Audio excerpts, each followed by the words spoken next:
તમે કદાચ સાંભળ્યું હોય. સત્ય ઘટના. રાણપુરની અંદર 81 પૂજ્ય બાપુની કથા બેઠેલી, પૂજ્ય મોરારી બાપુની કથા. આ મુંબઈનો જ એક પરિવાર કથા સાંભળવા માટે ગયેલો રાણપુરમાં.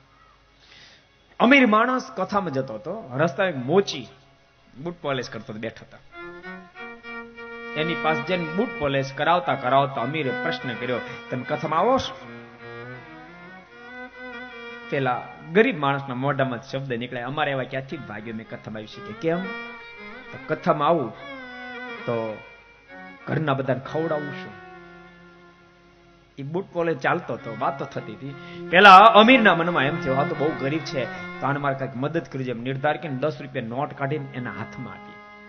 પેલા એ મનાઈ કરી, હું 10 રૂપિયા નહીં લઉં. કેમ? હું આપું છું, લઈ લે ને. માલિક 10 રૂપિયા તો શું, પણ મારી મજૂરીનો અડધો રૂપિયો પણ હું નહીં લઉં. કેમ? સાંભળો, આ ગામના તમે મહેમાન થયા છો, મારા ગામના તમે મહેમાન થયા છો, અને હું જો અડધો રૂપિયો લઉં તો માનવતા ચૂકી ગયો કહેવાય, માટે તમારો અડધો રૂપિયો પણ હું મારી મજૂરીનો પણ નહીં લઉં. અને એ વખતે અમીરના મોઢામાં શબ્દ નીકળે, હા હા, કથા તો અમે સાંભળીએ છીએ, પણ કથાના જેવું જીવન તો તું જીવી જાણ્યો, કથા જેવું જીવન તો તું જીવી જાણ્યો. એવું નથી માણસની પાસે અમીરાય છે તો જ બાદશાહીથી જીવન જીવી શકે. દિલ હોય તો બાદશાહીથી જીવન જીવી શકાય ભક્તો, દિલ હોય તો બાદશાહીથી જીવન જીવી શકાય.